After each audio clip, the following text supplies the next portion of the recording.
आदमी के तो बोलना ही है, पोजीशन के भी बोलना है, न्यूज रीडर के भी बोलना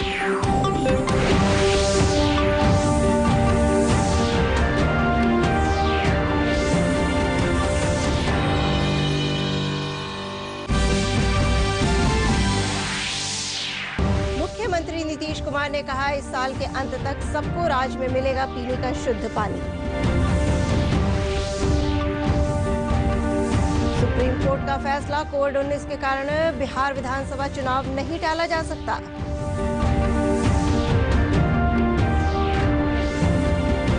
प्रदेश में लगभग 2000 कोरोना संक्रमण के नए मामलों की पुष्टि।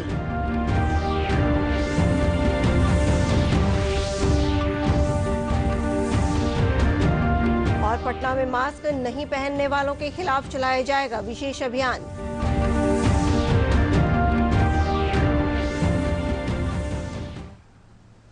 नमस्कार, स्वागत है आपका इस बुलेटिन में। खबरों के साथ मैं अंशु अवस्थी। अब खबरों पर विस्तार से नजर डालते हैं।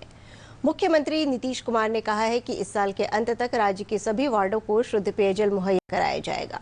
उन्होंने कहा कि हर घर नल का जल निश्चय योजना के रखरखाव के लिए 58,500 वार्ड प्रबंधन और क्रियान्वयन समितियों को अब 2-2 हजार हर माह मिलेगा। मुख्यमंत्री नीतीश कुमार ने शुक्रवार को 33,000 करोड़ की नल जल और गली नाली योजना का शुभारंभ किया। सुप्रीम कोर्ट ने कोविड-19 के मद्देनजर बिहार विधानसभा चुनाव टालने संबंधी जनहित याचिका की सुनवाई करने से इनकार कर दिया है। न्यायालय ने कहा है कि कोविड-19 के कारण चुनाव स्थगित नहीं किए जा सकते हैं। न्यायमूर्ति अशोक भूषण की अध्यक्षता वाली पीठ ने चुनाव स्थगित करने संबंधी याचिका की सुनवाई करते हुए कहा कि भारत निर्वाचन आयोग इस संबंध में सभी आवश्यक कदम उठाने के लिए सक्षम है।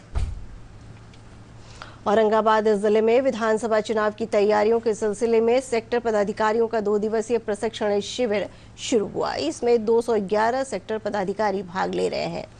उप निर्वाचन पदाधिकारी जावेद इकबाल ने बताया कि जिले के सभी मतदान केंद्रों के सत्यापन के अलावा मतगणना केंद्रों के लिए स्थल का चयन कर लिया गया है।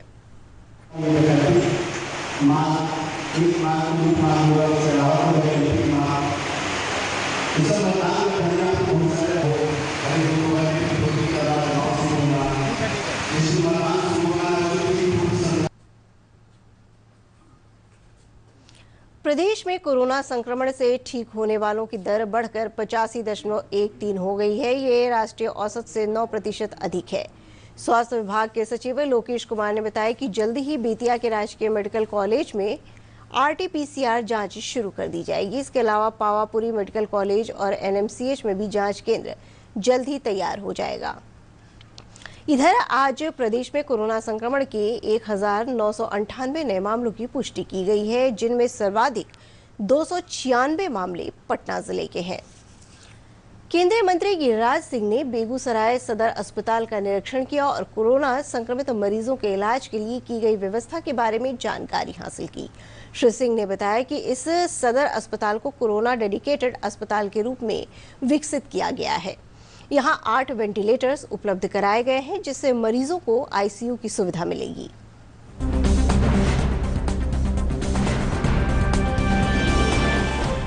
खुशी है कि पहली बार 718 जो वेंटिलेटर डेडिकेटेड बेड के रूप में, उसके लिए सब चीज आ गया है। 1-2 एस्टेब्लिश हो गया है। कल इंजीनियर आ जाएगा। मैंने आज माननीय मंगल पांडे जी से बात की थी, DM ने भी कल बात की थी। तो मेरा लक्ष्य है कि अगले 5 दिन के अंदर सारे वेंटिलेटर चालू हो जाएं। पटना के बेहटा स्थित ESIC अस्पताल में PM केयर्स फंड ट्रस्ट और DRDO के सहयोग से स्थापित कोविड अस्पताल में स्वास्थ्य कर्मियों का प्रशिक्षण आज से शुरू हुआ। चिकित्सक और सभी स्वास्थ्य कर्मियों का प्रशिक्षण कार्यक्रम रविवार तक चलेगा। प्रशिक्षण के दौरान स्वास्थ्य कर्मियों को इस बात के लिए तैयार किया जा रहा है कि कोरोना संक्रमित मरीजों को बेहतर इलाज की सुविधा मिल सके।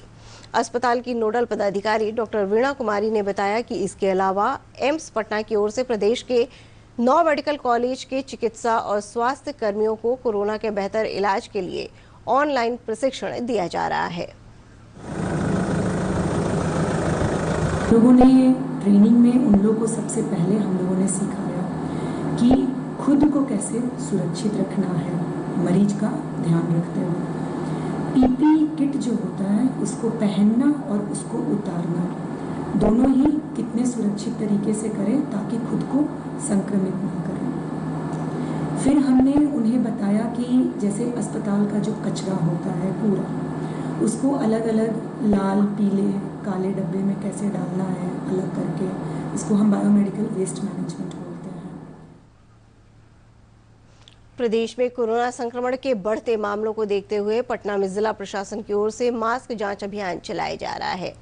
जिलाधिकारी कुमार रवि के नेतृत्व में राजधानी में ये अभियान चलाया गया। जिलाधिकारी के निर्देश पर 5 विशेष धावा दल राजधानी की सड़कों पर जांच अभियान चला रही है और मास्क नहीं पहनने वालों पर जुर्माना लगाया जा रहा है। जिलाधिकारी कुमार रवि ने बताया कि सभी थानों को इस संबंध में निर्देश जारी किए गए हैं। 100 रुपया कीजिए दोनों आदमी का अलग अलग। जो चालक है मास्क लगाए, लेकिन बाइक के पीछे है मास्क नहीं लगा हुआ है, इसको लेकर पटना शहर में 5 विशेष गाड़ियां निकाली गई हैं जो कि अलग अलग इलाकों में ये धावा दल के रूप में काम कर रही है। इसके अतिरिक्त सभी थाना को भी बोला गया है कि अपने इलाकों में ये मास्क नहीं पहनने वालों के विरुद्ध फाइन इम्पोज करें। बिहार में बाढ़ की स्थिति में और सुधार हुआ है। हालांकि 16 जिले अभी भी बाढ़ की चपेट में हैं। पानी उतरने के साथ ही लोग अपने गांवों को लौटने लगे हैं। सामुदायिक रसोई की संख्या में भी कमी आई है। 5 जिलों दरभंगा, गोपालगंज, खगड़िया, सारण और समस्तीपुर में अब सिर्फ 84 सामुदायिक रसोई चल रही है। इनके माध्यम से 75,000 लोगों को पका हुआ भोजन दिया जा रहा है।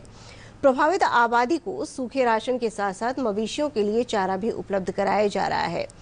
आपदा प्रबंधन विभाग में अपर सचिव रामचंद्र डू ने वीडियो कॉन्फ्रेंसिंग के माध्यम से बताया कि अब तक 13,22,000 से अधिक परिवारों को डीबीटी के माध्यम से राहत के रूप में 6,000 रुपए की राशि प्रति परिवार की दर से दी गई है। राहत बांटने की प्रक्रिया अभी भी जारी है। उसमें जो रहने वालों की संख्या 5,000 है लगभग। कम्युनिटी किचन्स, क्योंकि बाढ़ का स्थिति इम्प्रूव हो रहा है, अभी बहुत ही घट के अभी 84 कम्युनिटी किचन सेंटर चल रहा है। उसमें 75,000 लोग अभी भोजन कर रहे हैं। इसके अलावा जो फिगर्स है कि जो प्रभावित ब्लॉक या पंचायत उसका जनसंख्या वगैरह सब सेम है। बाढ़ पीड़ित परिवारों को हम लोग ग्रेशियस रिलीफ देते हैं, वो इम्प्रूव हुआ है। अब तक 13,22,691। एनडीआरएफ और एसडीआरएफ की 21 टीमें अभी भी राहत कार्य में लगी हुई हैं। ग्राम पंचायतों को अपने क्षेत्रों में स्वच्छता अभियान के लिए धन मुहैया कराया गया है।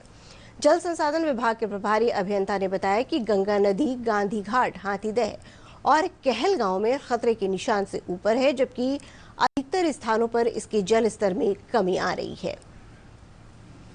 मौसम विभाग ने अगले 24 घंटों के दौरान नेपाल और बिहार के जलग्रहण क्षेत्रों में हल्की से मध्यम बारिश, जबकि गंडक के जलग्रहण क्षेत्रों में 1 या 2 स्थानों पर भारी बारिश की संभावना जताई है।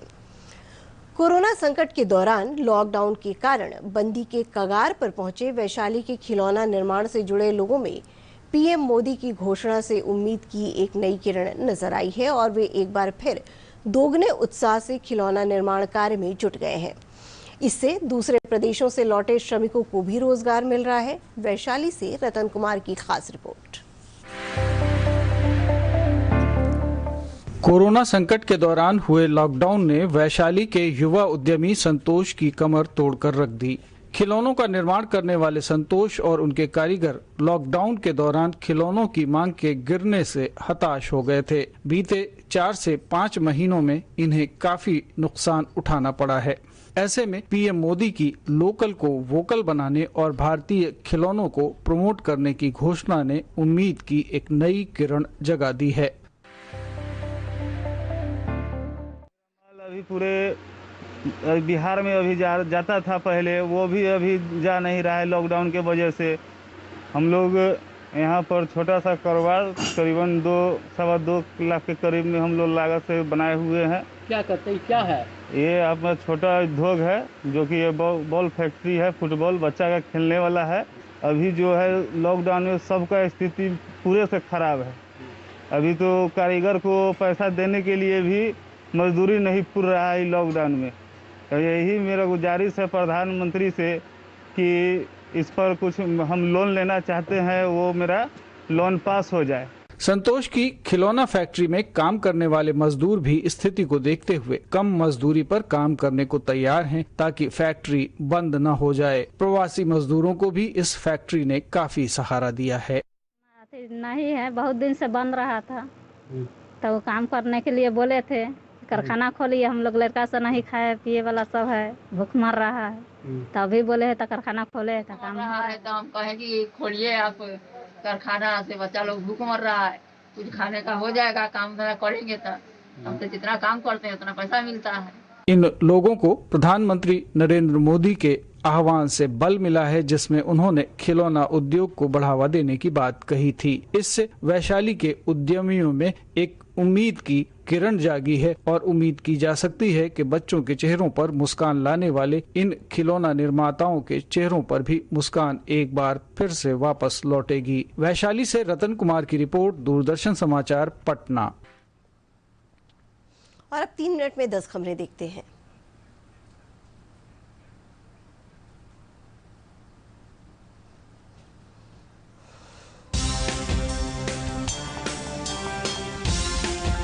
भारतीय वायुसेना के लिए अति महत्वपूर्ण माने जा रहे लड़ाकू विमान राफेल को आगामी 10 सितंबर को वायुसेना में औपचारिक रूप से शामिल कर लिया जाएगा।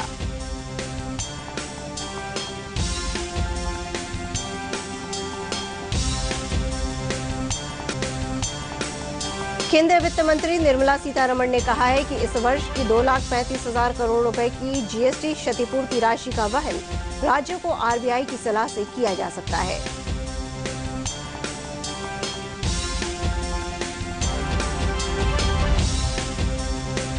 केंद्रीय कृषि मंत्री नरेंद्र सिंह तोमर ने राज्यों के मुख्यमंत्रियों और कृषि मंत्रियों के साथ कृषि बाजार सुधारों और 1 लाख करोड़ रुपए के कृषि बुनियादी ढांचा कोष पर विचार विमर्श किया।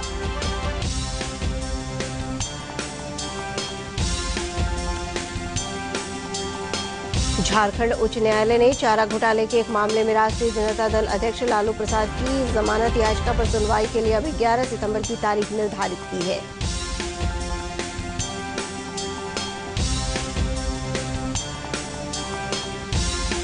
झारखंड उच्च न्यायालय ने पूर्व सांसद प्रभुनाथ सिंह और उनके भाई दीनानाथ सिंह को विधायक हत्याकांड में निचली अदालत के उम्र कैद की सजा को बरकरार रखा है।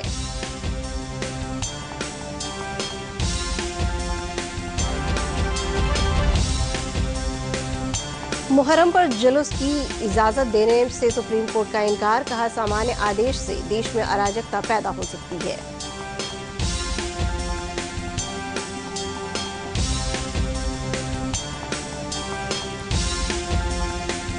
शेखपुरा जिले में मतदाता जागरूकता के लिए एक अनोखी पहल की गई है। जीविका दीदियों द्वारा मतदाता जागरूकता के लिए मेहंदी प्रतियोगिता का किया गया आयोजन।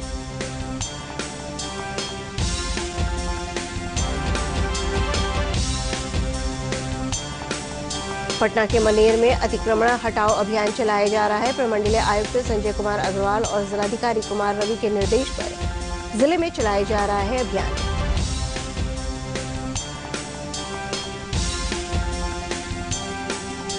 पटना जिले के मनेर थाना क्षेत्र में मोटरसाइकिल सवार अपराधियों ने एफसीआई कर्मचारी से 2 लाख रुपए लूट लिए।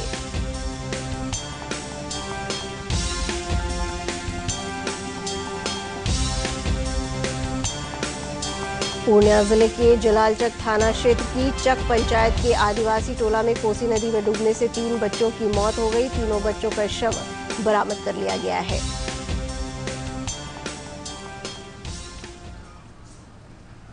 अंत में मुख्य समाचार एक बार फिर। मुख्यमंत्री नीतीश कुमार ने कहा, इस साल के अंत तक सबको राज्य में मिलेगा पीने का शुद्ध पानी। सुप्रीम कोर्ट का फैसला, कोविड-19 के कारण बिहार विधानसभा चुनाव नहीं टाला जा सकता।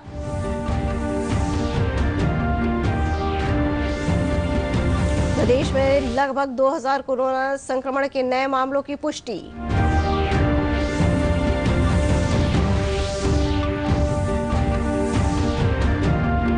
और पटना में मास्क नहीं पहनने वालों के खिलाफ चलाया जा रहा है विशेष अभियान।